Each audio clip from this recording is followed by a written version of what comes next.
But the US government is so careless and incompetent that they accidentally leak classified info about your husband's unit in a group chat with a journalist. What would you do? Well, one wife of a US soldier in Yemen has gone viral after she blasted JD Vance and the Trump administration for their careless mistake.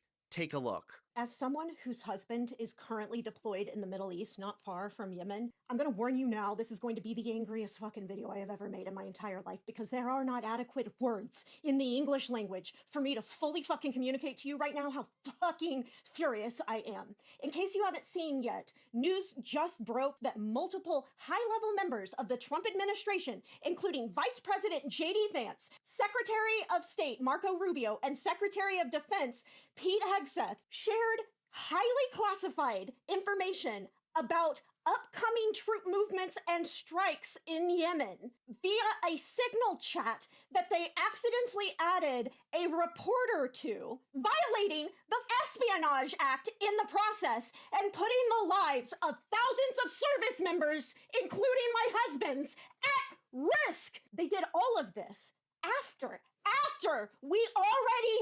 they already knew that Signal had recently been hacked by Russians looking for information about troop movement. Even if you set aside the fact that they accidentally included a reporter, they still put troop lives at risk. Their phones could very easily be hacked. Their phones could very easily be stolen. Their phones could very easily be left behind at whatever bar Pete Hegseth goes to after work every day to get drunk because he's a alcoholic. Every single Republican member of Congress better be on national news within the next few hours calling for the resignation of every single member on that group chat, up to and including JD Vance. There is no world in which it is acceptable for any one of those to still have their job by the end of today. In a sane world, this scandal would be presidential administration ending. This scandal would single-handedly bring a presidential administration to their knees. It would end them. It is only because of the pathetic Slavish devotion of MAGA types and the fact that they will sell out every value they have ever claimed to have in order to justify every single evil thing that Donald Trump ever does.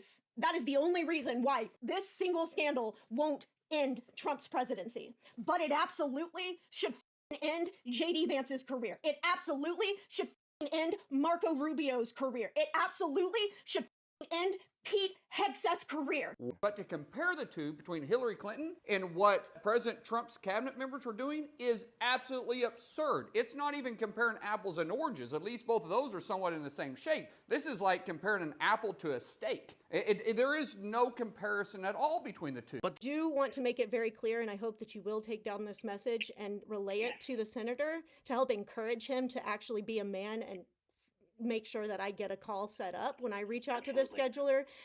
I want you to let him know that if he doesn't reach out to me, I'm recording every single time that I have called his office and left a voicemail or spoke to an intern like you. I am recording all of those. And if I don't hear back from him, I will be sending them to every possible newsroom, both in Oklahoma and nationally, to let them know that the senator is too much of a coward to call back the wife of one of the service members in his constituency that was put at risk.